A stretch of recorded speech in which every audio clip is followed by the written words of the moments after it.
if we can front load our students with some vocabulary knowledge, they're more likely to access the challenging content that we're presenting in our classes. So from the research, this actually comes from that Practical Guidelines book that I mentioned to you earlier. From the research, that observation studies of K-12 classrooms, core instruction, we know that typically only about 5 to 10% of instructional time is devoted to vocabulary instruction. And I can tell you right now, for our English language learners and for most of our students, that is not enough. The academic vocabulary that we are teaching is so critical to understanding the core content and accessing those challenging standards.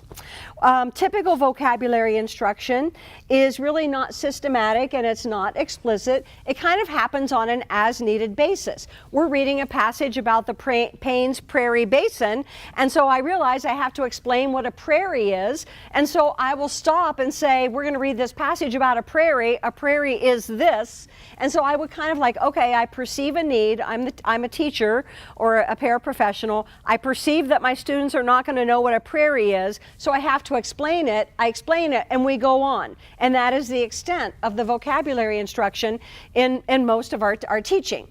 But we also know from research that our ELLs need between 12 and 14 exposures to a word and its meaning in order to and how it connects to what you already know, to really gain an adequate knowledge of it.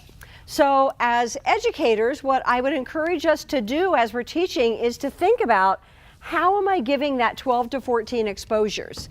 If I'm just doing that as needed, a prairie is this, now let's read the passage, I'm getting maybe 2 or 3 exposures. I think I'm saying it before we read it, and then the word prairie was in the passage, I think, 2 times. So that's 3 exposures, far short of the 12 to 14. If I really want my students to know that word, I have to come back to it, we have to revisit it, and that has to happen over an extended period of time for our students to really own those words. I learned way back when, and I've not been able to find the citation for this, but in my observation of being a teacher for many years, I think this is really true, that if we really own a word as an individual, we really own a word in our vocabulary when we can spontaneously use it 3 times in our speech or our writing.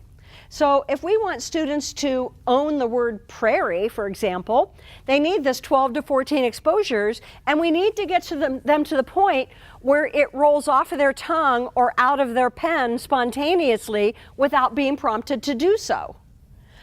So the more opportunities our students have to talk about the content and write about the content, the more likely you are to get them to that point of actually owning a word.